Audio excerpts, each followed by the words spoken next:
Hello everyone and welcome to the Rising Giant, Incredible Journeys Behind podcast.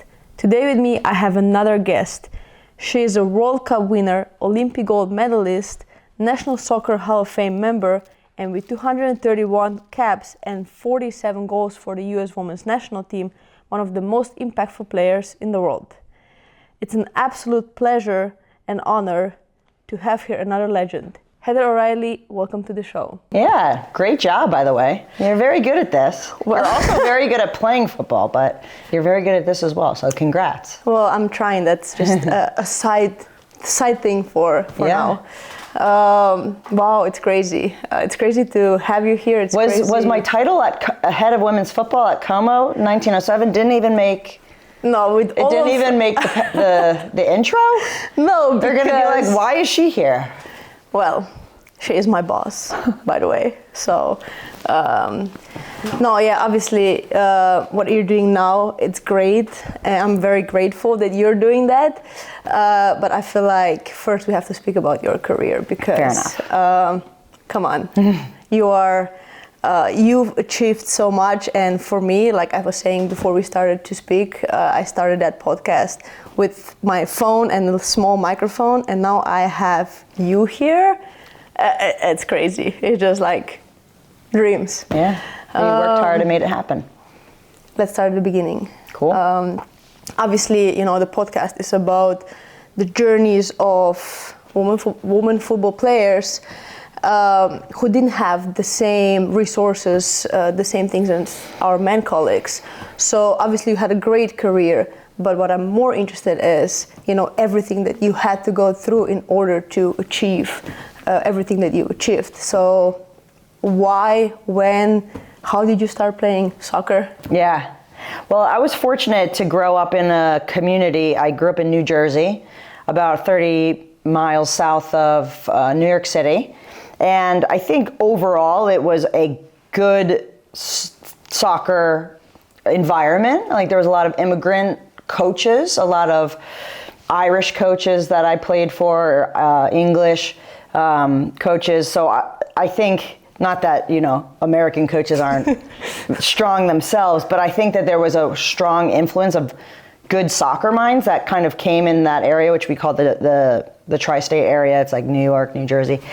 And so I was lucky, I think, first and foremost, that I was born into a family that appreciated soccer. I have 3 older brothers and I'm the only girl. So it was a very, sporty family, and my parents, I think, recognized that I had an elite talent and athletics, whether it's soccer or something else, at a young age. And I, was fortunate to have the resources to play and to be part of a team environment. So I guess where I'm saying is like, I didn't come from the streets where I had to, make my soccer ball. Like I feel fortunate that I was born into a situation where girls were allowed to play. There was girls teams. Sometimes I played with the boys just for a challenge, but I didn't have to. There was very talented little girls teams. And so in that way, I feel fortunate. And then there was a real turning point, I would say, in my inspiration, and that was going to the 99 Women's World Cup. So I would have been about 14 at that time, and I was doing quite well and taking it seriously. But being in the stands at that stadium of the 99 World Cup is really I got like tears in my eyes watching the US team, and they wound up going to win that World Cup, and winning it on our home soil really kind of launched those women, which is like Mia Hamm and Christine Lilly and Brandy Chastain, and a couple of players that I had posters of my wall. Very, very important, formative age for me to see them do that, and then to see the aftermath. Like I remember being in a grocery store and seeing them on the cover of some magazines, and it was a real moment of inspiration that I wanted to do that, I wanted to be that, and I just sort of stayed focused from there.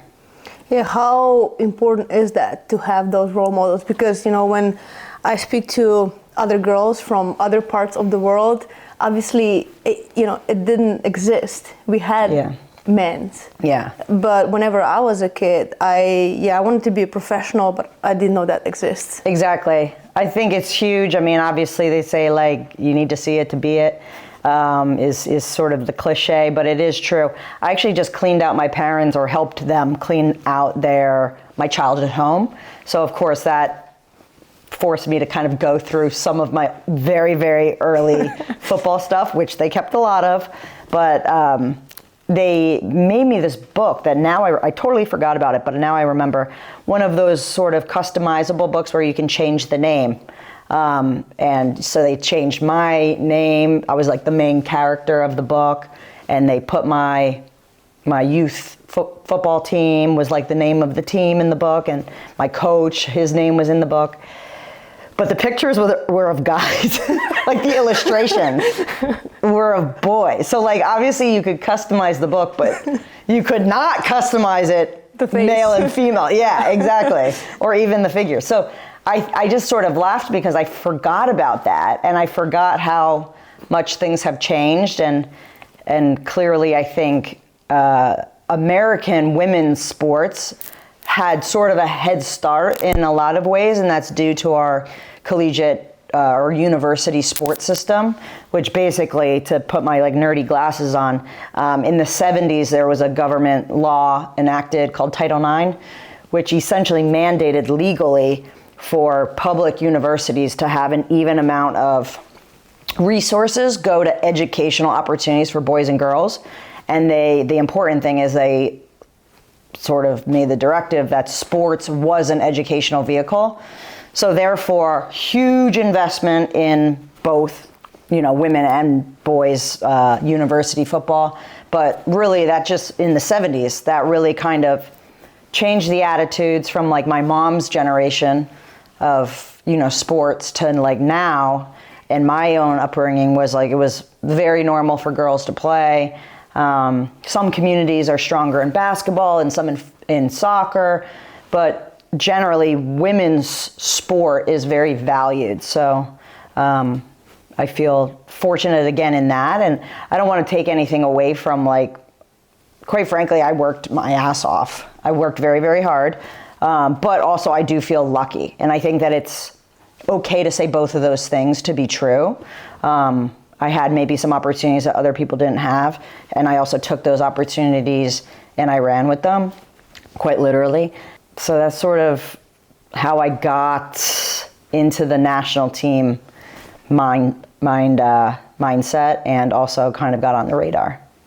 No, yeah, you speaking about Title IX, I studied in USA, and it's funny because I remember our American football team, obviously guys, was huge. So we had to have so many other women's sports that I've never questioned, things that I've never heard before. Yeah. But it's cool. And I think that is just a picture perfect example of what can happen if you invest in someone. And whenever you were speaking about the mentality, it's crazy because it changes everything. For example, I'm coming from Balkan, and still to this day, it happens that there's a mom who says, "Oh, my daughter's not going to play football because that's for boys," and it's sad. Mm-hmm. And you pretty much, as a mother, when you should just want the best for the child, you condition them, and you change their life without even properly recognizing it. You narrow their scope. Exactly. Right, and as we know, there's so many amazing things that come from playing football. I mean, maybe not, you're not going to become a professional. Not every girl that plays is going to be a first team player one day. But you learn a lot of skills, and you learn how to work together, and you learn how to be healthy and confident, and those are things that I think I'm fortunate from sport, not just making it a career, but I think a lot of the values that I know as a human. And also I think communities, and obviously, and honestly, governments as well, should realize that those qualities that half the population could pick up through organized sport is only going to help the economy, is only going to help leadership. So I think it is, there's some broader like aspects to it being a good idea to invest in women's football. No, yeah, and we're gonna come back to that, to the investment in women's football. Back to your start with the national team. So you went from watching those women and at the World Cup, and then you were called for the camp. You were 17 years old. How did that happen? Like, how did you feel? Like, how did you manage that pressure? Yeah, no, it's a really interesting for me to look back, and in '99 I was just a fan, literally a fangirl, like painted face, In Sync, which you probably don't even know, big boy band in the '90s. They performed the national anthem, and I think I was probably more excited to see them than to see the football. But after the match, I was way more excited about the football. That's how much it meant to me. But then 3 years later to get my first call up. So it's interesting. I mean, of course, like I was saying, like you have to have a little bit of luck on your side, but you also have to be ready and take those opportunities as they come to you and when those doors open. And there was one moment in particular in the US, the way that they used to sort of organize the countries, like you would have, per age group, you would have regional teams, a way to sort of, obviously America's a big place, so just like the way that they would organize the selection for youth national teams and stuff like that.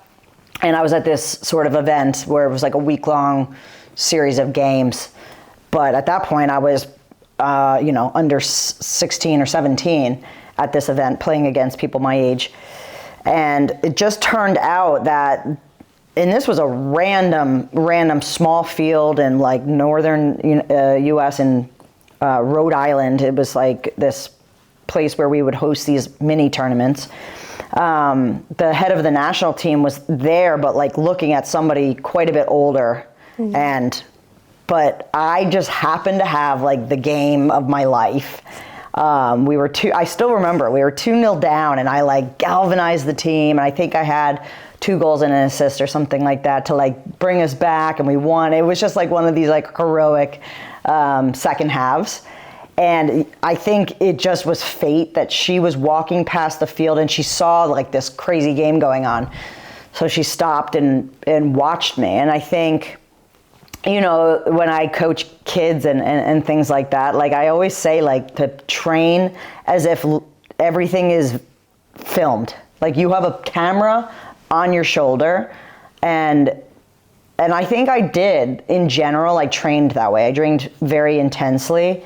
So if somebody came by the field, they would be like, "Who's that? Like she's intense." It's like I knew every score. I wanted to win every game, even if like we were doing a passing pattern. I think I have like an ability to hyper focus. Some of my other focus is not so good, but when I'm in, right? When I'm locked into something, and that allowed me to have like this really insatiable like appetite to train and to improve and to get better. And honestly, I think that I was just caught in one of my best moments at that game. But then I was called up, right? And I thought it was a joke. At that time, it was. Gosh, this makes me sound so old, but I got a call to my like house phone and my mom answered. It was the coach of the national team. And she's like, "Is Heather home?" And I was literally like upstairs, like probably on like AOL Instant Messenger or something. And it was the national team coach like inviting me. And I hear my mom be like, "Heather, pick up the phone." And so it's this woman named April Heinrichs, who was the coach in like the early 2000s of the women's national team. And it was essentially like, Mia Hamm is injured. We're going to Algarve Cup in Portugal, and we want to bring you in. And like, it was just such an incredible honor. I thought that like maybe youth teams, like youth national teams, I might get further progressed, but to like make that jump to the seniors at that point in my career and at my age was like a big jump. So there was a little imposter syndrome, certainly, especially because like these women were a lot older than me, and also I like admired them and looked up to them and wanted them to like me. Like I remember I kept passing, like if somebody would call for the ball, I would just pass to them, even if it wasn't the right like football decision, because I don't know, I was scared. I wanted them to like me. And it took me a while to like truly realize like I didn't win some kind of contest like in a cereal box or something. Like, no, like I was legitimately selected for a reason, and there was, you know, hundreds of thousands of players in America, and they wanted me for certain reasons. And so I think it took me a little bit of time to realize that, and I'm grateful for the opportunity that April gave me. Like, she took a chance on a young kid, you know, and I think it took me a little while to score my first goal. I think it took me like 7 or 8 games to score my first goal. So I was getting like every game I'd go in for like 20 minutes, be like, I have to score. And they kept doing it. So they invested in me, which I'm always appreciative of. And then, yeah, I think I just prided myself on being such a good teammate, such a hardworking player, that I brought the best out of other people, even if I wasn't the one. I scored a good amount of goals, but I wasn't like an insane goal scorer. I wasn't insanely technical, but I tried to, like, with pure will and pure fitness and work, I think I inspired those around me, and it elevated the entire group. And I think that over time that was recognized. That actually was not my question, but since you brought it up, it's crazy because I spoke with Lauren Holiday. She was actually the first of U.S. women's national team who I got to speak to. And she said the same. She was like, I literally went there with the mindset of, I'm just going to be the best bench player ever. Yeah. And then she got back, you know, like, and I feel like when you are, it's kind of like the same sense of like, you were always giving your best, you were always training, and then I feel like the universe or whoever you want to believe in, like, just kind of like gives you back. Yeah.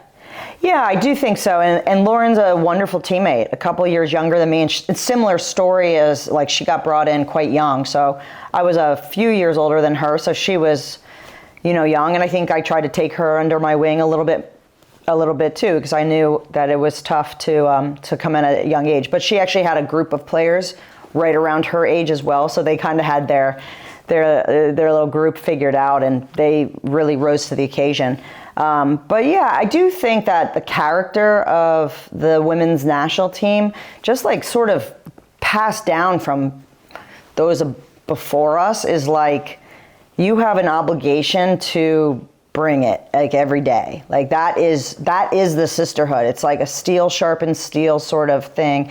And of course we're human beings and we're going to be competitive, and there's going to be some things that is like, oh yeah, that looks nice on the outside, but what are you really feeling? And of course, I'm not like naive to that. But in general, I think it was like a supportive culture in terms of, it's like, it's okay to be ambitious. It's okay to be competitive. And it's like, you know, if you want this spot, come and get it. I'm going to make it hard for you. And that's what I tried to do as I was an older player too. It's like, there's some good players coming up, right? Like Mallory Swanson was a player coming up when I was sort of at the end of my career. It's just that is the, you know, the truth of life. Nobody beats Father John. Yeah, exactly. And like, I'm like, you want this jersey? Like, I'm going to make it hard as hell for you to come get, right? And I think that is really what I'm so proud of. Like 231 games, I'm super proud of that longevity, because as anybody knows, like, getting there is one thing. That's hard enough in itself to be selected for top, you know, 20 players in America or in whatever country you're in. The whole continent, pretty much. Yeah, exactly. But to stay there, like, you know, year after year, I think was really challenging and an honor that I took seriously. I think back then it was a little bit different in that almost the U.S. national team was almost like our club team, because the various leagues have come and gone and different, you know, iterations of club football. The national team, we had the advantage of, you know, some belief and some resources that we had a lot of training camps through the year. Sometimes it wasn't even a FIFA break and we were having matches, right? So our national team, it was kind of like when you break in, and if you can stay in, like, that was like my full-time employment over club football was my international career. So times have changed for good, right? Because people are now being paid well, and in club football environments, and we don't have to lean on our federations as much to support the leagues and the clubs. So that's sort of why I was able to crank 231 games. People that are, kind of playing football now, I don't know if that will be done again. I don't know if people are going to get 200 caps super frequently, like maybe once, Lindsay Heaps or somebody like that, like maybe on her way, but it's going to be few and far between just because of the changing of the times. Do you think that, that competitiveness that you were talking about and, like willingness to do everything in order not to give that spot away is something that kept U.S. national team at the top all these years? Oh yeah, big time.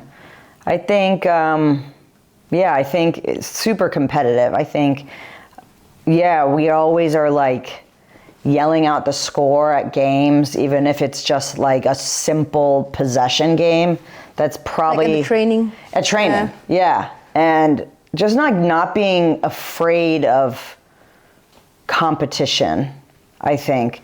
I played for a man named Anson Dorrance at UNC, and he's kind of like a bit of a godfather figure of the women's national team, or architect, I guess you can say, because he was the first Women's World Cup winner in '91. He also coached the university team and he coached the national team at the same time. And so those early days were really set by him.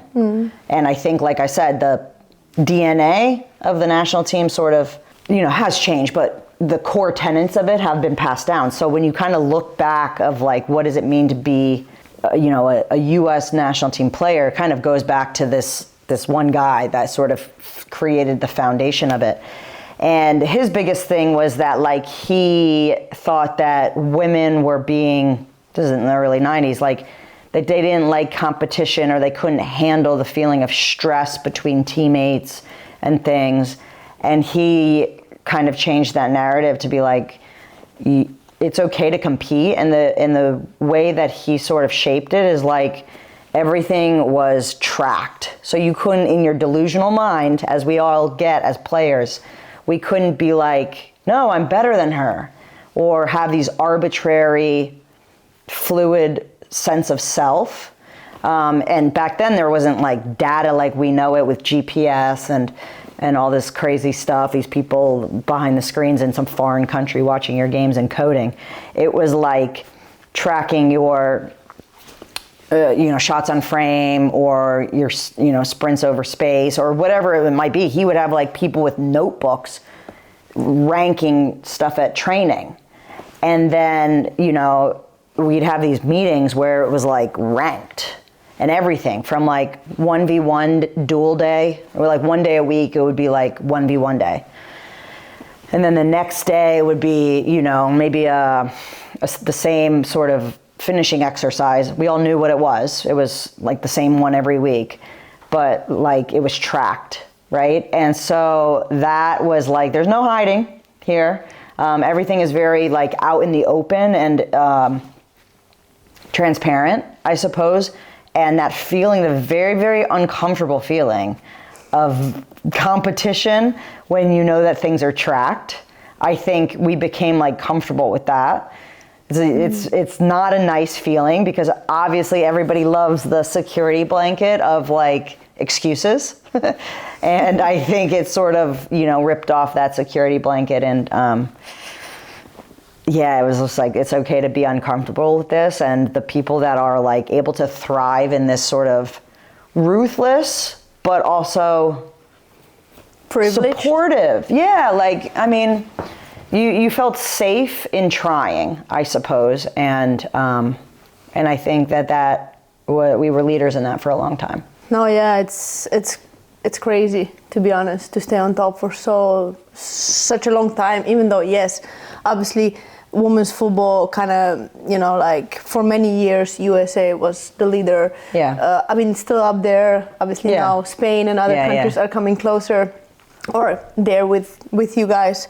But it's crazy for how long you kept that number one spot. I think so too, and I'm really proud of that. And I think the current day too is putting their own twist on it. I think Emma Hayes was the perfect hire at the perfect time for the U.S. women's team, in terms of she knew that it was like she had a lot of things, but that all these other countries are doing great things too. And it's like, how do we keep pushing on, keep innovating? Obviously, we have a big country, so we have the advantage of a large player pool of very, very good athletes and well supported young women. So we have, a big opportunity there, but it still takes a coach, a very talented coach, to make it all come together, and also to keep finding these margins of difference between us and everybody else. And I think they're in a really good place, and I think they will be for a long time.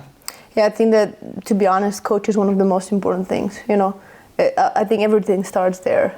Way that coach sets the culture, although you have a culture kind of already, but it's a leader. So I think everything follows. With us, I mean, I don't think we have like more than 1,500 girls maybe in Slovenia, and obviously all of us, or majority of us, had to go out and play in the good leagues in order to to be able to play on the national team level, or the national team level of other good national teams. But until we had a really good coach, obviously we were not up there with everyone else. Like we just got to the ranks of the best now, since everything kind of was put together. But without him, I don't think we would be able to do that. Yeah, definitely. How do you make big time leader? Yeah. How do you make a team? Create a team whenever you have such a competitiveness. It's a good question, and I think that some coaches have got it right, and some coaches, didn't quite get all the pieces to fall. I think it's a real understanding of your players and like what motivates each individual. So I would always put the personal relationship, not that you have to be, not that you have to, know everybody's family life and things like that, but you should know people, you should know your players well enough that you know how to speak to them, how to slightly change the way that you motivate one player or talk to a player. Maybe some players need to be called out in front of a group. Some players, that would be a disaster, and that's okay, right? It's okay to treat people a little bit different based on how they best are coached. So I think that that's first and foremost, like the personal side of it. I think I'm really keen on, and I think the best coaches that I had, I know cared about me as a person. I think that's really important to me. Some people don't care about it at all, but it's really important to me to feel like cared for, and like it wasn't so transactional. I think that really always like resonated with me. And also just kind of realizing like we're different, and that's okay. I think about somebody like Carly Lloyd, and who I played with a long time, and we grew up together. We were in the same area of the country, so we've known each other since we were like teenagers. And I think from a playing style and a personality kind of style, like we are quite different. And we always joke, like if a whole team was made up of her, it probably wouldn't work. If a whole team was made up of me, it probably wouldn't work. And like we would be okay, but we wouldn't be elite. And I think recognizing how to pair people up on the pitch and build relationships as a unit, I think is a major part of a good coach. And I also just think like being willing to learn. I think it's really important for a leader to like, you have to know what you're about. Like, what are your core tenets? What are your non-negotiables in terms of on the field and off the field values? Like, what are you about? But then also being willing to learn, and like kind of bridging those two things at the same time of open-mindedness, but like a real self-belief in yourself, I think is a key like thing to be able to crack as an elite leader. No, yeah. By the way, fun fact: you mentioned Carly Lloyd. She's my idol. Oh yeah. Yeah, like one of those that whenever they ask me, and especially before, when it comes to like women, it was always her. Yeah. So well, we can FaceTime her or something if you want. Well, yeah, we can get her on the podcast as well at some point. So that would be cool. Speaking of that, I totally agree with you, because we are women and we have to be seen and we have to feel important.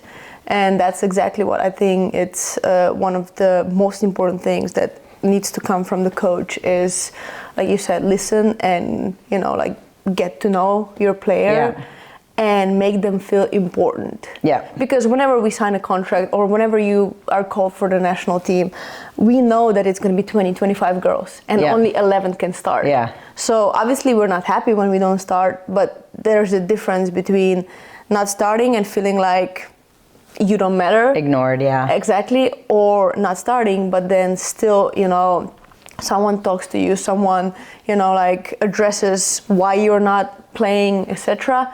I think that makes a huge difference. Yeah. And I think that you're successful as a coach whenever, a player who doesn't play at all or play just a little bit is willing to kill for you. Yeah. But because that girl feels important. Yeah, I agree. And part of the group and seen. And I think this is when you really succeeded as a coach. Yeah.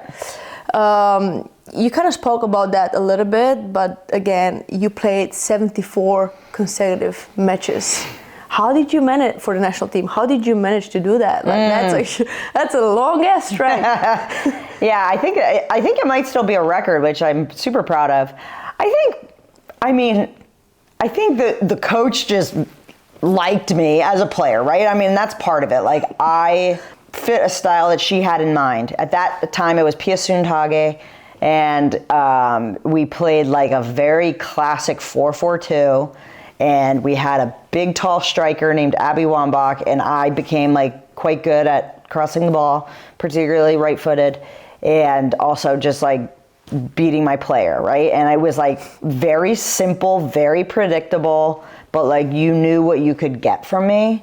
And I think Pia, she could mess with some other things in the lineup, but she liked the stability of what I had going on the right side. So I did it, and I did it well. And I think I just, again, like fit some different personalities. And so from a playing and like a selection thing, I didn't have anything to do with selection, but I think that I made it hard for her to not have me part of a game. It wasn't necessarily 74 starts, but it was being used 74 times, right? A lot of them were starts, but some of them weren't. But to just be somebody that she could count on to contribute to the team, I think is sort of how I did that. And then also I think I did take care of myself. I think I trained very hard. So I think years and years of building that up. I was a durable player. I didn't have a ton of injuries. I also wasn't the most combative player, so maybe that's why I didn't have so many injuries. I wasn't going up for crazy headers or taking people out. Like, I think that my style was a little bit more like aerobic and a little bit more up and down. And so as long as I stayed fit and really kept contributing to, if it was crossing, if it was cutting in and scoring a goal, or even if it wasn't scoring and assisting, but it was just, making those shine around me, I think is why I was able to stay for so long. Well, it's impressive. As a human being, it's very easy to become complacent and just take things for granted. So to stay hungry and, keep going despite starting all the time or playing or being used all the time, I think that says a lot. Because it's easier to get on the top than stay there. Yeah. I also think that I think it's just natural to me to I liked the grind, like for instance, some people were really homesick on trips. Like, I didn't get homesick on trips. Like, I love going away with the national team. Like, you get food given to you, or you're like staying with your friends in the room and things like that. Like, I think maybe because I grew up with it, like that to me felt like home, sort of. Yes, I had, relationships and stuff like that, or my family, and I also liked going home as well, but I really relished that environment.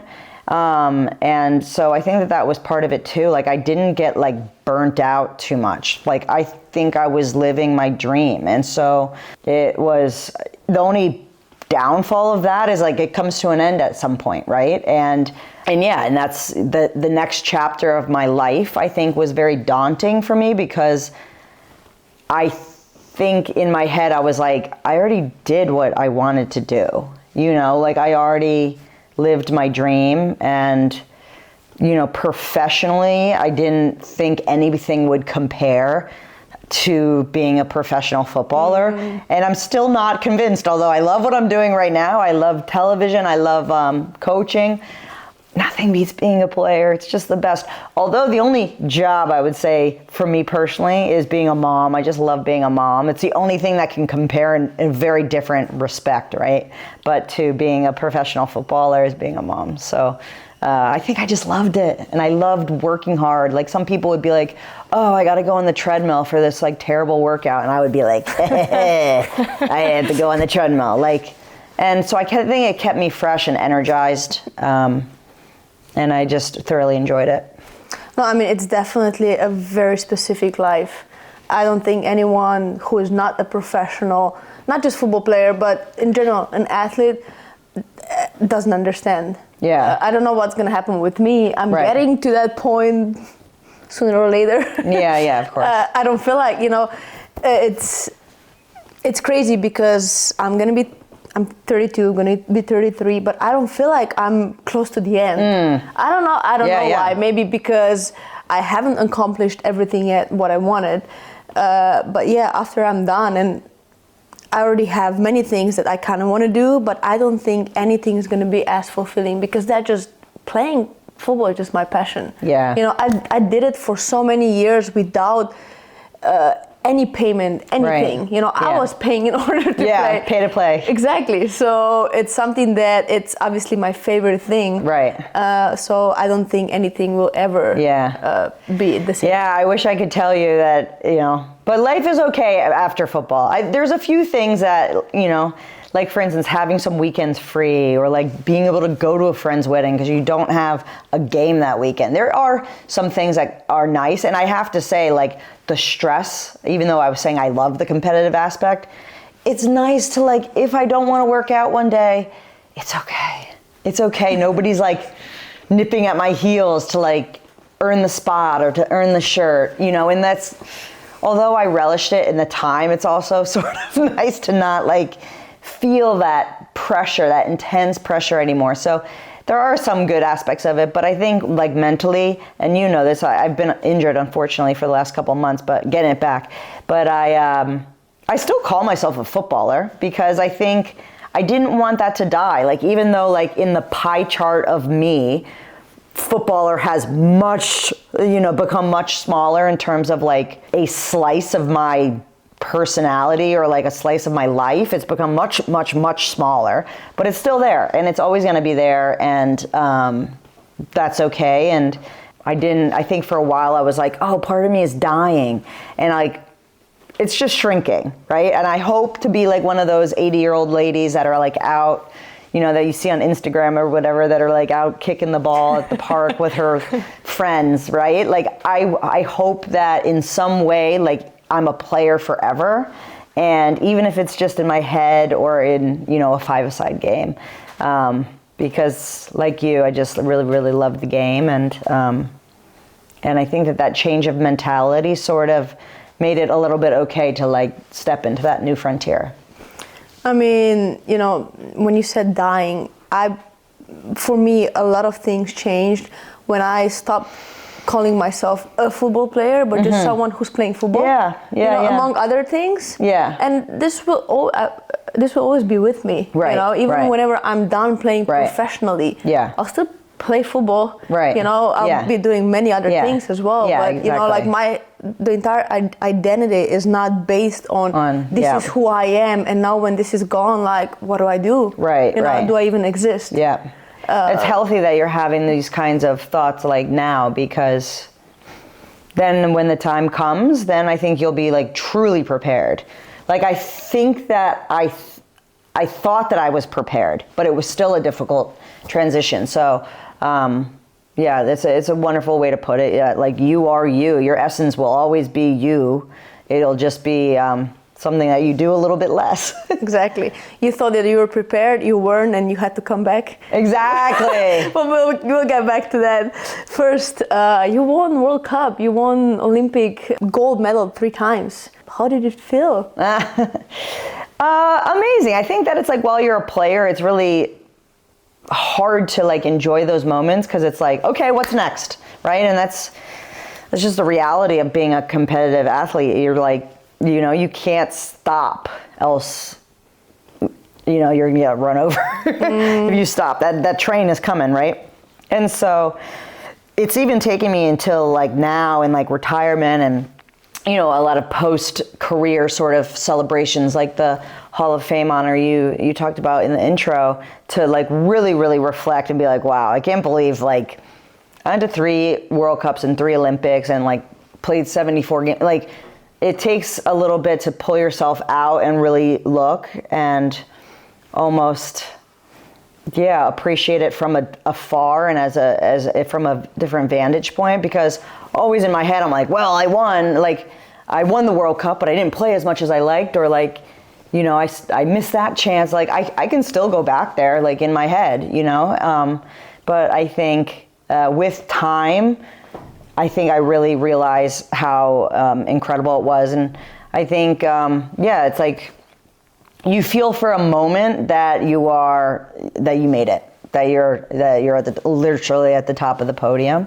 And we did it with people that we care about. So I think more than anything, when I look at, you know, I have a picture of us on the podium in my house, in my home office, and I look at it, and it's not like I'm saying like, oh yeah, we beat Brazil. It's like, oh, there's Abby, or oh, there's Carly, you know, and like the real connections. Because I think in sport, as you know, like you see people like viscerally a little bit more in highs and lows than you would in like an office setting, or you know, I'm sure in an office setting you see people having good days and bad days too. But in sport, it's like a little bit more obvious. It's literally on a scoreboard, or you see somebody kick the ball over, or you see somebody holding their knee, and like, you know, you see people intense. Exposed. It's exposing.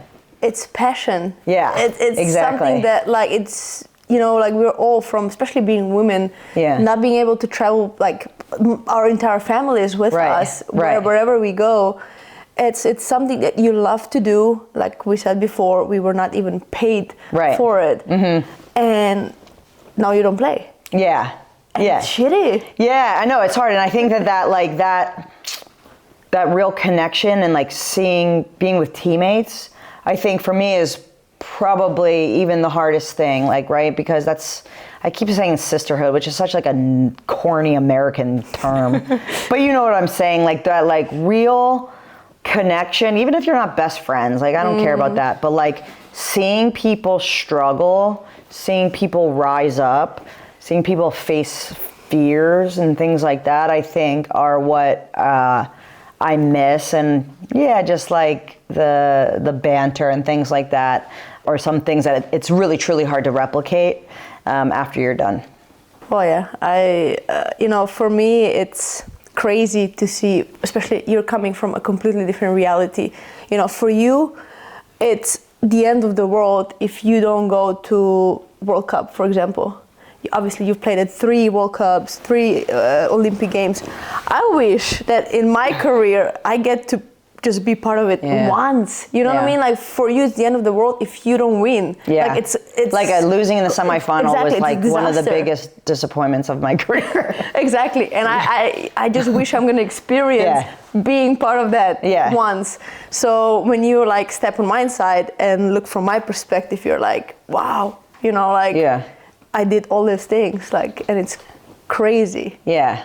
We have to talk about your self-belief. Okay. I heard the story of you making to the national team, and then you were late at the breakfast. Yes. And you were running. Yes. And you thought you were beating everyone else. Yes.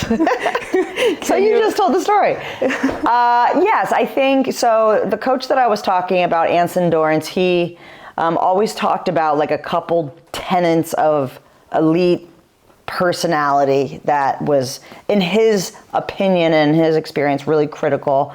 And, you know, self-belief is one of them, just like a real deep confidence in yourself, even though you might have some moments. I'm not saying that we're like robots and we have no doubt, but self-belief is one of them. And then competitiveness, the competitive fire, and then self-discipline, able to maintain those things for a long time. Those are his like sort of three like main tenets. But everybody has like one that's maybe their weakest and one that's their strongest. But for me, self-belief like was maybe to a detriment, very high.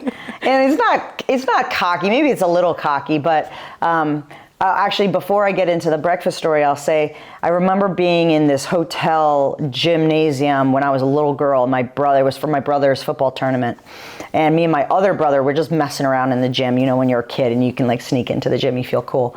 And my brother cranked up the treadmill to like the highest number and it's like whipping around. And I was just a little girl and I just had in my head, I was like, I'm fast, I can do that. And my brother like kind of like nudged me. He's like, don't do it. Like, it's too, like, you can't run on that. And I just like wanted to like show that I could do it. So I stepped on the treadmill and you can just imagine it was a gnarly wipeout. Like it like flung me to the back wall and was like, it was going around. It was like skinning my knee as it was going. I'm crying. My brother was freaked out because he thinks he's going to get in trouble.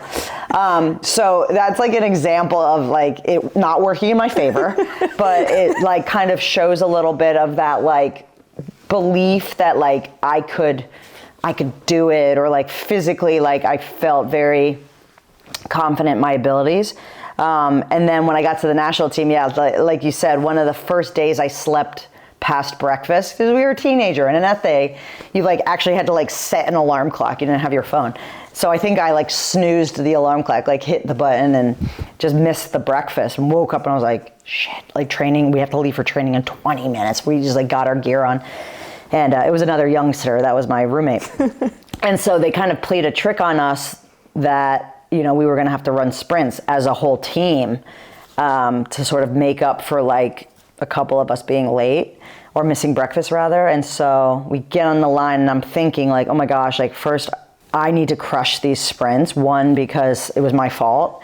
And two, because like I'm actually quite fast and like this could be like actually something that I'm good at. And so I, of course, didn't mind it. I'm like, oh, we have to run? Okay. And so we get on the end line and, you know, some of the other, they were being so obnoxious. I can't believe I didn't notice at the time, but I was just like wide-eyed teenager. And they're all on the end line like, oh, I can't believe we have to run. Like, how are they late anyways? They're rookies, like all that, like just so over the top. But I like was just in my own, the hyper focus in my own world. And yeah, the coach like dropped her hand and I busted out of the gate.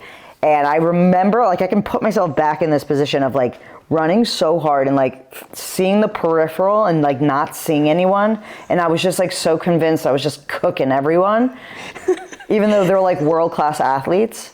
But I didn't see anybody and I was like, I must be killing this. And I got like literally past midfield before I realized I was the only one running. I mean, just picture midfield. Like I just kept going like Forrest Gump. I'm thinking about it now. I'm like, that was probably so weird and embarrassing. Well, but I think that they were all dying laughing, because the other girl like went like 5 meters and she was just like, okay, nobody's running. But me, like literally like Forrest Gump, ran down the field.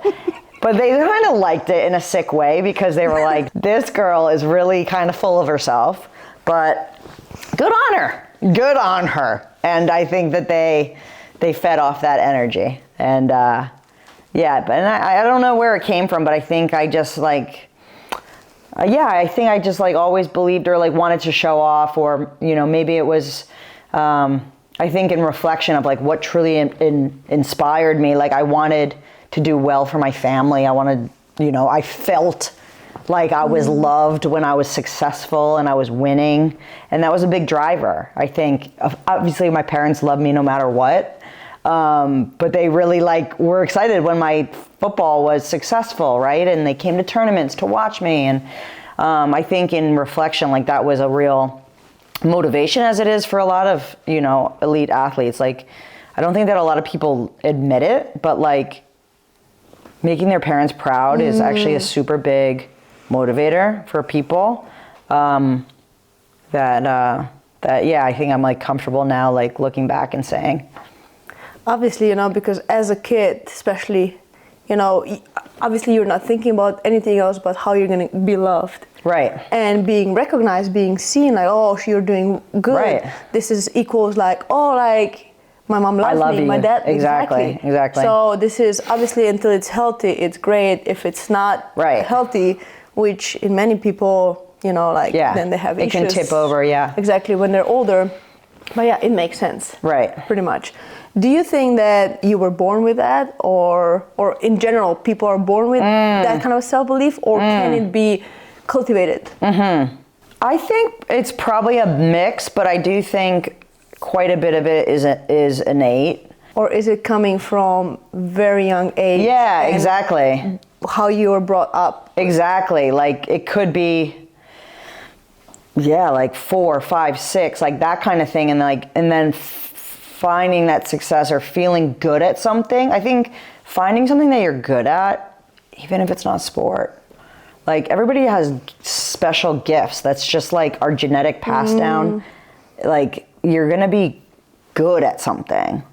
And like finding that, I think, is so critical. So even now, like now that I have little kids, like I just want to expose them to a lot, everything, music, sports, a lot of different sports, because the chance is that you'll find something that you're good at, and then you'll like that you're good at it, and then you're inspired to be even better at it, and it like just sort of works off itself. So, I think probably at like a very young age, I was just a cocky little kid. And then also, I think the fact that I was a little girl in a family of boys, I think I was proud of that. Like I was proud when I could finally hang with the guys, or like when I would beat my brother or his friends at a sport or in a race or something like that, and they were like, oh, you're losing to Heather, she's a girl and she's younger. Like that drove me so intensely. So I do think it's a little bit of both, and but I think absolutely critical to find something that you love. No, yeah, and maybe even the opposite way, because you were a girl among all the boys, you had to have that. Yeah, it's true. In order to be able to compete with them, in order for them to accept you, and have you as a girl in the boys' game or whatever you were doing. Exactly. So maybe there was like an element of faking it until I made it, right? But like once I did it, I knew how to do it, right? And so, I think that you're right. I think that family order is really important when you think back to like why you are the way that you are and why your personality is the way it is, and then acceptance. It's like if I had brothers that for some reason weren't cool and didn't let me play, I wouldn't have been able to sort of like gain that like level of confidence and like kind of cockiness that I think was necessary. So I'm always appreciative to my upbringing as well. Yeah, maybe you would be more insecure than secure. Exactly. Which could, obviously, it reflects then with everything else. Yeah. Hall of Fame. Wow, that's it's incredible. Thank you. How do you feel? Like, first of all, what is the criteria? How do they even choose everything? And obviously, how do you feel being part of this? Yeah, it was a really big honor. Thanks for saying that. I think, so the U.S. Soccer Hall of Fame or National Hall of Fame, they pick a couple of players every year, and they have certain different categories. One's like a more or less an influencer of the game kind of award and lifetime award sort of thing. And then there's this one category of like players, right? And this was the first year that I was up for it, because basically you have to have 3 years of not playing. Like you have to be retired for 3 years. So there is a window of time that you have to be considered a former player. And the sort of tongue-in-cheek funny thing about that is I thought that I was retired in 2019. I had 2 kids, but I was like still pretty good, as in like if I was just playing what we call pickup, but like lunchtime football or like in the cages, like, once I had the second baby, I was kind of like, should I come back and play? And my husband's like, oh, good God, like, no, like this is over. And my friends were like, no, you're done, Heather. Like, you're done. It's over.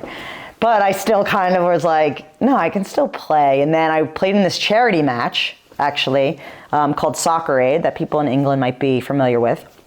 And Arsene Wenger, former Arsenal coach, was the coach of my charity match team.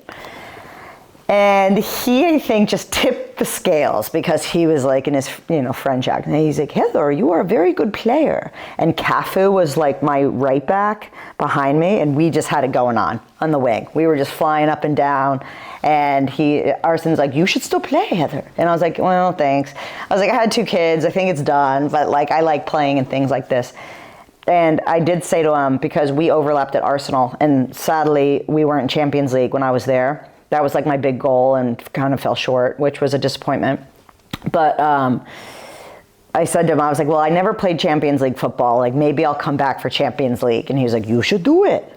And so I was like literally at lunch with somebody else that was also at this event. And I was on the UEFA website. And I was just thinking, like, I don't want to fully come back. As in, like, I'm not going to move my family, my young family. Yeah. But I just want to play Champions League. So at this stage of women's football, even though I believe in myself, to find the right situation that would like allow for this dream to become a reality, I was just like, I'm not going to pick up Real Madrid and be like, or Arsenal and be like, can you have me back for just a few Champions League games? They'd be like, and I want to start. Yeah, exactly. If I could start and play in most of the game, that'd be great. By the way, I haven't played in 3 years. Okay, so like there was a lot of things going on. But I was looking at this list and I was like, who's Shelburne? They're like, oh, out of Dublin, Ireland. And I was like, that's the one. So I like called them. They were like, this is awesome and also very random, but like we love it. Like, I think it's a win-win for both. Like you're coming and sort of achieving this thing that you always wanted to do. From our standpoint, this is raising our visibility, and also you could be a good, role model and whatever. And I'm so glad that I did it. I mean, it was a very random thing to do. And speaking of Slovenia, as I told you when we were chatting a couple of months ago, we played the team in Slovenia because they hosted the tournament, the pre-qualification tournament. So I went to Slovenia, we won 1-0 in that game, and I scored a goal with my head, and then we lost in the second game. So that was it. My Champions League was done. Dream was done. But you know what? I heard that anthem, and I scored a goal. So having a goal in 50% of your Champions League appearances is not that bad, and not everybody can say that. Well, it's crazy. I mean, just what are odds? Like, out of all the countries I know. in Europe, weird. You end up in Slovenia, in a small town, small my gosh, country, it was so even bizarre. smaller town, and you play Champions League there. It was very, very strange. I think me and one of my teammates with Shelburne, like we were getting ice cream coming back one night, and she was, her name's Izzy, she's so funny. She's like, Heather, like this scene right now is very strange. Like she's like, why am I here with you in Slovenia? We're eating ice cream, like playing Champions League. It was a little bit of a jaunt of life that was a little bit strange, but I guess to your first question of the Hall of Fame, so that docked my time back. So they had to like restart the clock. And so 3 years after that, then I could be considered again. Oh my God. And so, people were like, kind of joking, like, is she going to come out of retirement again just to push this back? Like they thought I was messing with them. And I was like, no, I think this time we're in the clear. But never say never, I guess. But being selected was a huge honor. I mean, there was like a long list of athletes that are in contention, and some very, very great, good players. Tobin Heath is another one of my teammates that I'm also inducted in, but the list of male and female players are all players that, played for a long time and had big impact. So I didn't really know if I was going to get in. It's a weird sort of feeling to like, you kind of care, but don't care, but play it off like you don't care. So I was like, the couple months before it, I was just like, pretending I didn't care. And then as it got closer, I was like starting to kind of be like a little bit competitive. And And then I got in, and it was a surprise. Like, my family surprised me, and the head of U.S. Soccer, the president of U.S. Soccer, actually just coincidentally lives in my town that I live in now. Cindy Parlow Cohn is her name.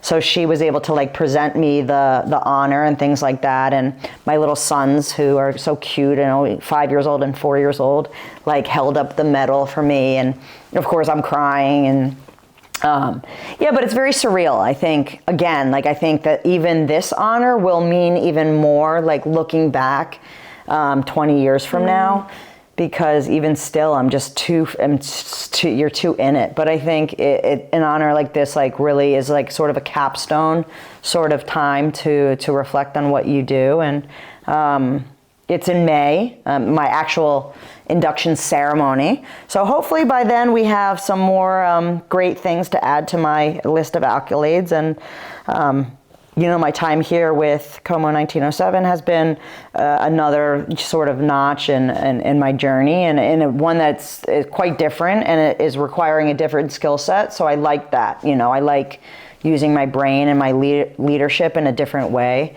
So yeah, we'll see where life takes me. I think that you definitely should care about that. It's normal, and I would love to be in your shoes. Right. So I think it's cool that you do care. To be honest, I think it was just a matter of time when you're gonna get it. Especially, we spoke about your career quite a lot now, and I think it was meant to be. Well, thank you for saying that. Yeah. As other things. All right. We didn't speak that much about your club, because we spoke. So I could have you here for 3 hours. But just one thing from the club scene next to the Champions League. That was another question. Come on. But you already answered that one.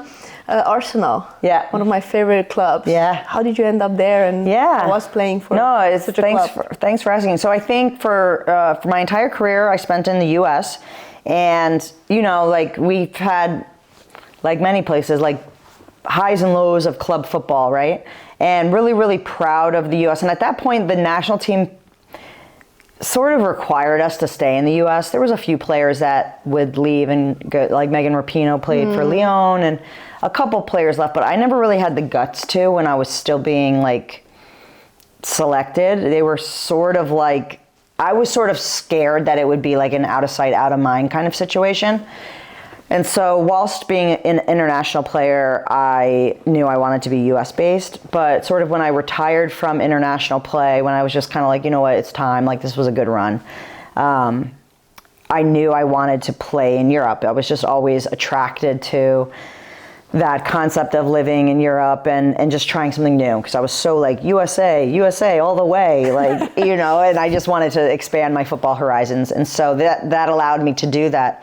And I actually just sort of knew the manager at the time. His name was Pedro Alosa. I knew him from some of his time in the US. So I actually reached out to him and I was like, listen, I just retired internationally. Like, I was a little, at that point they weren't in Champions League, and I, like we already spoke about, was very focused on doing that. So I was a little bit bummed out because they got third.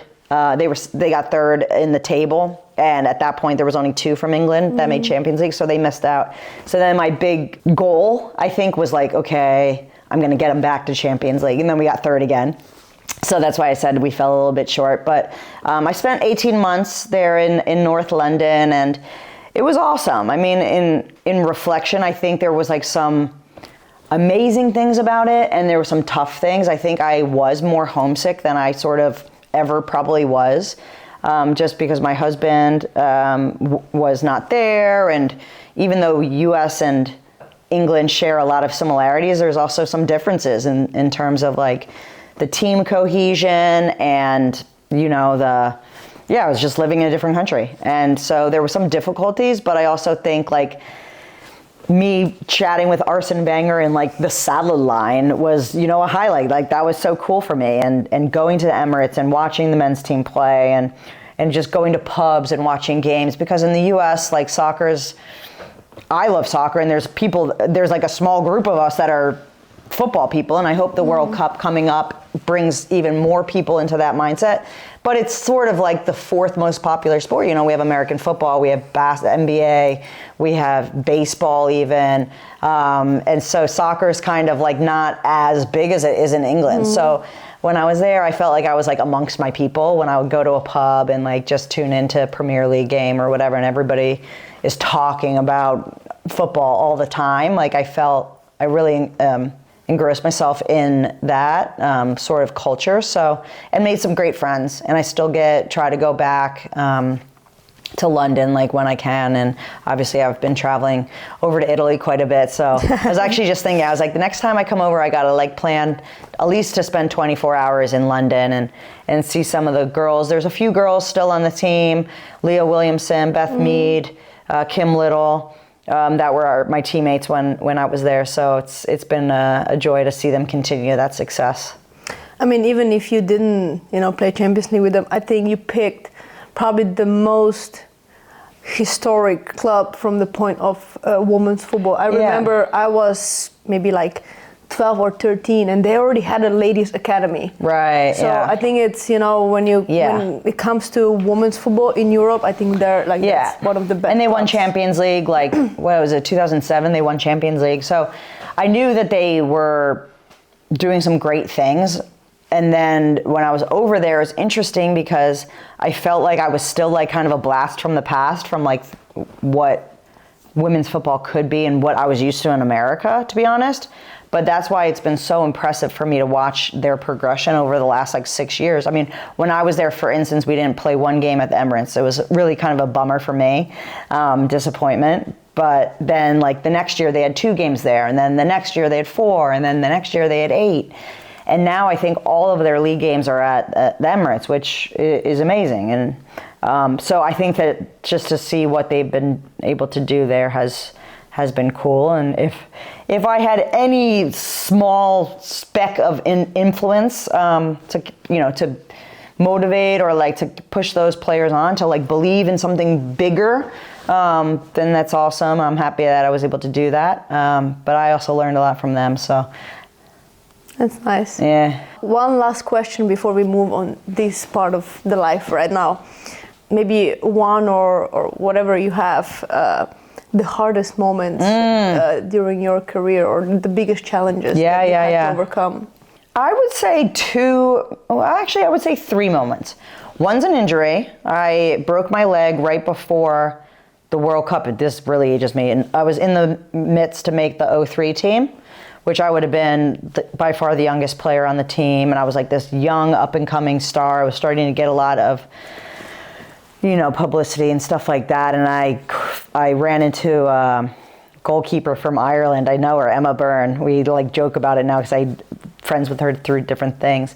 This ball came in. I don't head the ball too much, but I went for the header because I knew I had to. And she just crushed me and broke my fibula, and I tried so hard to come back. And I think that this is kind of goes to like why it was so hard, because at that point I was convinced that I could will myself to anything. Like think about what I was saying with the running stuff or the treadmill when I was a kid. Like I was just convinced almost like maybe like that I had this ability to push through pain that other people didn't or something like that. And it was the first time that like this injury sort of knocked me down in a way that like I couldn't come back from. And I was trying, but I didn't have enough time basically to heal. And I think that was very humbling. And I was also very scared that I was like not gonna come back and that I would just like be this story of this young kid that never quite made it. Like I started to like develop this narrative that wasn't even happening. So that was sort of my first like psychological hurdle that I had to get over, and physical, quite frankly. And then I would say like another very difficult moment was I sort of went for it at the end of my career with the national team to try to make the Olympic team in 2016. Even though I knew I didn't get a ton of time in 2015 World Cup, so I was like, it's gonna be tight because as you probably know, the Olympic rosters are so much smaller. It's only 18 players, and the roster for the Olympics for the World Cup was 23. So I was like, this is gonna be super tight. Like, I basically have no chance unless something crazy happens, but I'm gonna go for it. In the end, I was chosen as an alternate.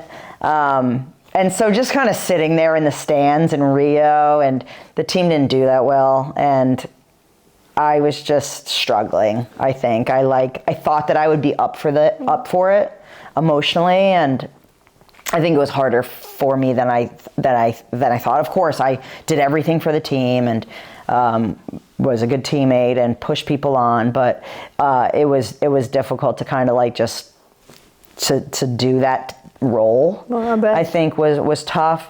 And then lastly, I think and this is sort of the things that a lot of athletes is like, injuries are tough, selection sometimes is tough, and then retirement is tough. Like those, I think, are. And just kind of weeding through psychologically, like the identity piece of, what's next? What do I love? What am I going to be good at? And like for me, I knew I wanted to like have kids, and I was like confident in saying that, but I felt like I didn't want to like lose myself or like just be a mom, just be a mom, or like be a housewife. Like I was like nervous that I would like lose this badassness, and that obviously is just another sort of narrative that I sort of had to like work through. That now obviously it's just been such a joy in my life, and it's changed. My identity is certainly like changed, but I have like all the same essence and like the core like tenets and values that I've always had, even as I was a player. So those were sort of like my big adversities that I would say. I feel like, especially you talking about being a mom now and fear of that changing you. I feel like who you are, it doesn't change. It just, brings even more of that out of you. Yeah, no, definitely. It's kind of like the same as money, I guess. Yeah. Money, it's not bad or good. It just multiplies who you are. Yeah, that's interesting. So I feel like maybe with the kids is the same. And it doesn't have to be seen. Yeah, it doesn't have to be seen as something's taken away. It's just that this whole other level has been added to me. Like, I think another level of love, another level of selflessness. Exactly. You got to be pretty. It's a selfless job at some points, especially when they're young and like cannot take care of themselves.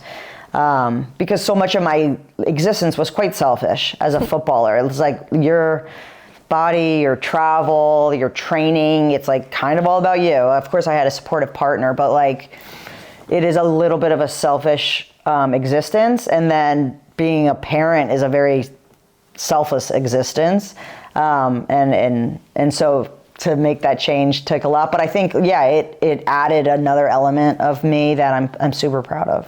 How did being a mom change your perspective on football and life? Oh, cool. On football. I think that it's just like what truly matters. Like I think just health and family and love and connection, like those are like, that's everything, right? Like it's like, okay, I scored in a World Cup, like that's cool, but like it's not that deep, right? And so I think there's like another depth that children taught me about, like a depth of love that they taught me about. And also, just like their unconditional love, like they're only kind of getting now that I even played football. Like people tell like your mom was pretty good or like whatever, but like they don't love me for that. They love me because of you. I'm their mom, and like I'll color with them or read with them, and like that's nice because I think so much of my early life like truly thought that people loved me because I was successful at soccer, and so it's like another part of me that I'm able to be like, I'm not just that. And it's, I guess it's a lot more fulfilling and a sense of true happiness, because imagine how many people, it doesn't need to be like a professional athlete, it's famous people. How many of those famous people are miserable? Yeah. Because they have nothing else. Right, Like technically, maybe you scored, maybe you won, but that's like you said, right. like it's in the moment you're happy, but then what if you have no one to share that with? If nothing deeper, it's sad. Yeah, no, it is. And I think I always did believe in connection and community, not just living on an island, right? And so I think for a while, like my team was my family, and now my family is my family, right? And so that's just kind of changed shape. But yeah, you have to, obviously find like the depth in things, and it's not healthy to, even like you said, it's like, how did it feel to like get the gold medal? It's like, it's great for a day and great for those parties afterwards, but then like the next week, it's like, all right, gotta train again, gotta do it, because if I don't, somebody else will. And you're always on to the next thing, which I think is good in certain ways. You can't just like live in the past, but in other ways, like maybe you don't get the validation that like perhaps you were looking for. And I think a lot of athletes would agree with that. It's like, okay, I got the medal, now what? I don't feel any different. Let's keep going, sort of thing. So yeah, I think that children gave me another level of depth. No, yeah, definitely. Many athletes, like they think that medal or something that's gonna, like fulfill that sense of something that is missing inside of them, and this happened. Yeah. Like they reach whatever they want to reach, and nothing inside changes. Yeah. And it's like for many of them, it's very detrimental. Right. Yeah. So no, yeah, it's it's an interesting line to like kind of straddle, where like to appreciate the moment, but also you got to keep moving. The appreciation needs to be there, but also the drive to like keep moving forward needs to be there. So I think it takes like a really strong mentality to be able to hold both of those concepts at the same time. No, yeah, I definitely agree. So you're my boss. Yes. Be nice to me. Trying. I'm still waiting, by the way, for you to come on the pitch and train with us. Oh, yeah. You keep promising that. I know. Well, I unfortunately tore my meniscus a little bit in the late summer. So for a while I was, your rehab isn't quite the same when you're not a professional anymore. Yeah. So it's taken me a little bit longer to like get back to football, but you never know. Maybe tomorrow's my day to lace them up with you guys. Well, I'm waiting. Yeah. So that I can say I had an honor to play with her. Yes, exactly. So you're head of women's department here at Como 1907.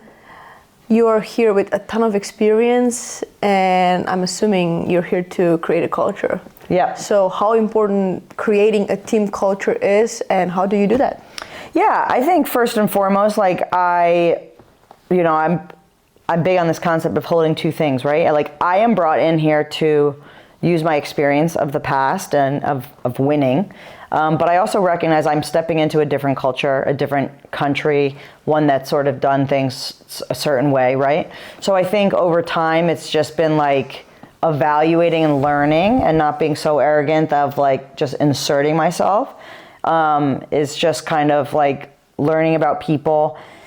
And I think first and foremost, like I just tried to hire some good people, right? That like truly understand the Italian player pool. That's why I brought in a sporting director, Dominika Čonč, who sort of has helped me sort of assess talent and assemble a team. Because I think when I first got here, I was like, oh, I'm just gonna get all my cronies from the US to come over. But like in reality, you can't do that. Like you can have 5 foreigners. You can have 5 foreigners. The other 15 are Italian, right? So I had to learn real quick, like that's not the player pool that we're looking at. So I think more than anything, it's just been about putting people in the right places. Hiring our head coach obviously was another big thing. And also I think part of my job too is just like keep chipping away at, even within the club and outside the club, of just pushing the game forward and doing that with action, right? A lot of people can say certain things about pushing women's football, but I want to like be somebody that's like, okay, she's putting her money where her mouth is. Like, and how do you do that? Well, you pay people well. It's not like we're getting $1 million contracts or anything like that, but like I want our players to feel respected for their craft and for their time and what they're doing, and staff as well. And, create an environment where the players feel like they have what they need. Not everything's going to be perfect. We don't have everything at our disposal, but I want the players to feel like their craft, their dedication is respected. And by that, I mean like Are the facilities okay? Are they getting fed well? Are they getting coached well? Like things like that. I want the players to feel like this is a place where, first and foremost, they're getting better, and it seems to be going well in that regard. So just sort of nudging on things kind of culturally from what I've seen, like makes up a good team, and makes up a winning culture. And I'll continue to sort of to do that where I can. And at a certain point, it's giving some people some space to do what they do well, right? Like I hope that the players would know, like if there was something that came up, they could always come to me.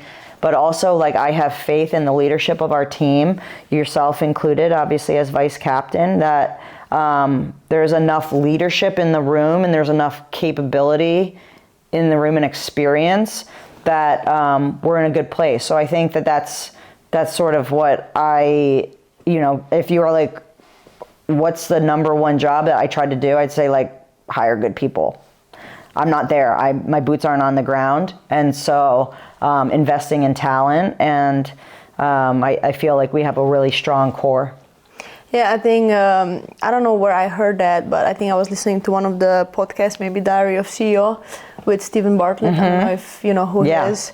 And that's exactly what he said, like the right people, that's the most important and the best investment you can do. And I think, obviously, I've been around the European women's football for many years, and I think you're doing very, very good job, especially on the level that you are. I mean, we are in Serie B, and I think we have better conditions than most of the Serie A teams. Right, yeah. And it's not always going to be perfect, like I said, and it's a step-by-step thing. Sometimes I'm like wanting to like run before I walk, sort of like, because of course I want to make grand changes, but also the way I say is I want to like make baby steps, but fast baby steps. Like we're not going to take these leaps and bounds, but like if we keep kind of like keep making progress and keep remembering our goals, I'm happy. But you guys are making me look good, so keep up the good work on the pitch.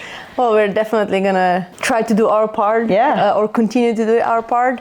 And you are. And I definitely agree with you. Like you have to make a strong base, because I've been in places where people had a big mouth, like they promised many things, not many things happened, or it took very long time. So, and that's the worst publicity you can have, because people talk, and in women's football especially, everyone knows everyone. Right, yeah. So, whenever you're doing things good, that's gonna, like, you don't need to talk about it. Just do it. You don't need to advertise yourself, because people will advertise for you.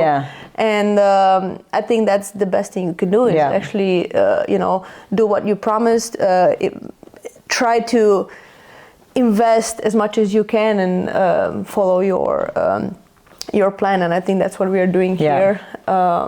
We just played at the main stadium as well. That's a big step. We're gonna do that more often. But I think it's a big cultural shift. Did you enjoy playing at Senegal? I loved it. So it was a fun day. No pressure, but we can do more often. Yes, I think that is true. We will certainly have more games there in our future.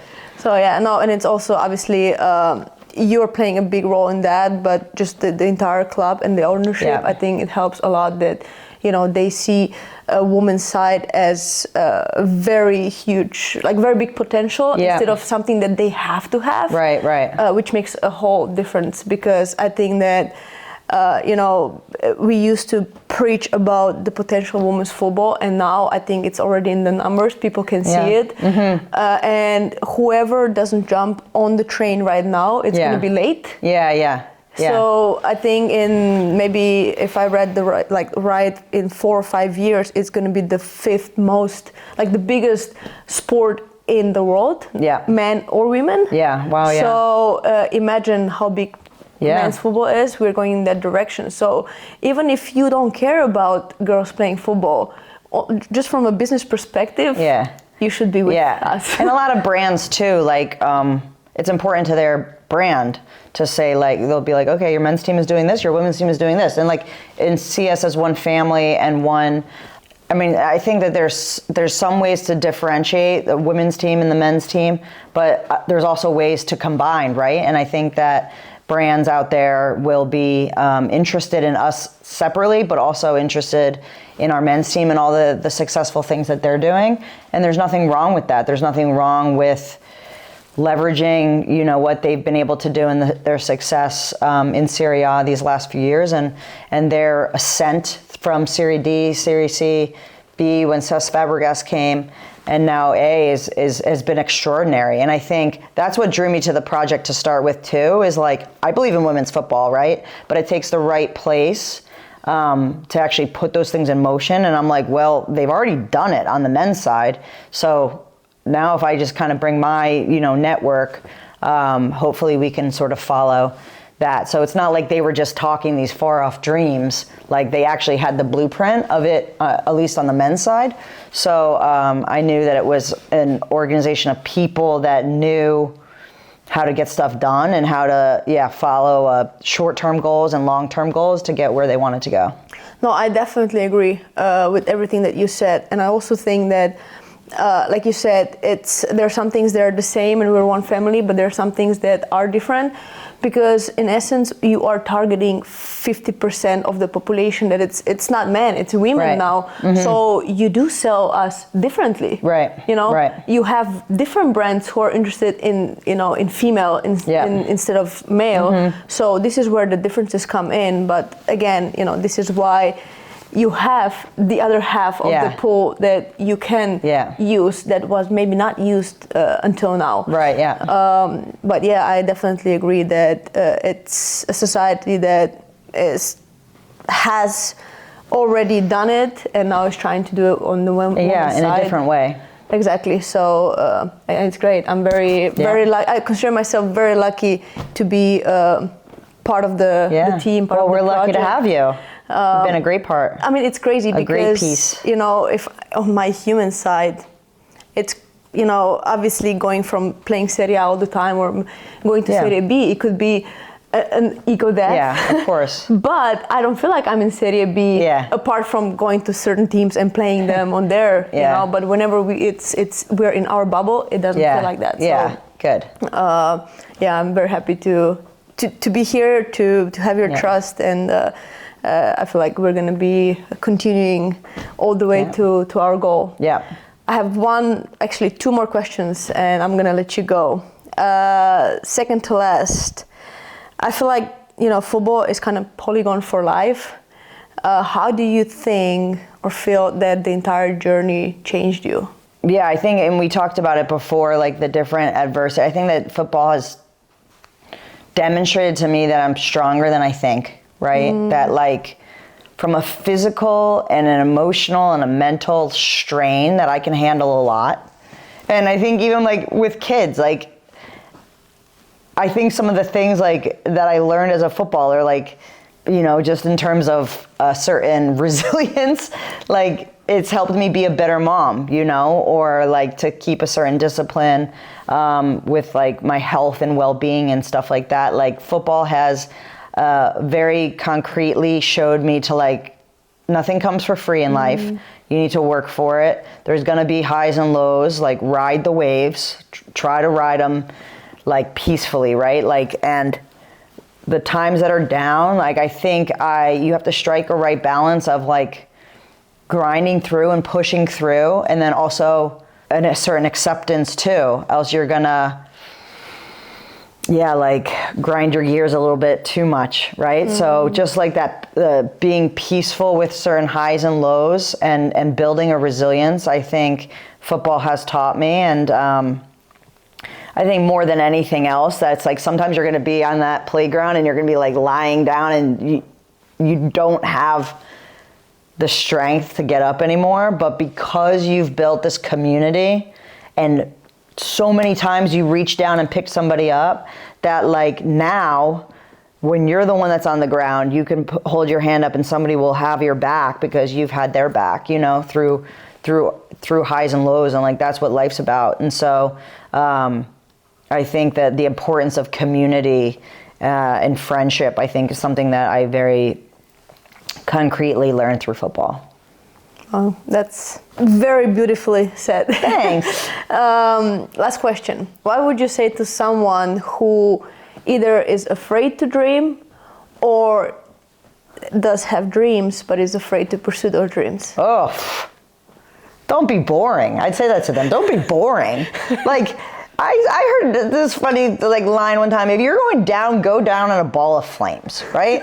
Like, if we're all like gonna live on this planet for some people longer, some people shorter, just go for it, because like nobody's coming out alive, right? Nobody's coming out alive. So like, yeah, like look, really investigate like what is holding you back, because I think self-awareness of what is holding you back will allow you to move forward. So to really, it's like, why am I so scared? Do I feel like I'm going to disappoint somebody?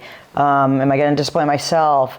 And really kind of assess what like your deep sort of doubts are. And then after you do that, I think you'll have the freedom to just go for it, and that everything's going to be okay. Like, think back to how we started, like me jumping on that treadmill when I was a little girl. Like, that was not a great decision, but everything is okay, right? Or me running on that field when I like decided to bust out in front of everybody else, was embarrassing, but everything is okay, right? And so to just realize, like, if you're going to go down in a ball of flames, just go for it, live boldly, and you know, you don't really regret the things that you do, right? Like I think this is a great example is, I never really loved penalty kicks because I missed a lot as a kid, and then you get embarrassed and sad and stuff like that. And obviously I was likely probably the best player on my team, but like if I missed the penalty kick, I thought that was like this huge disappointment.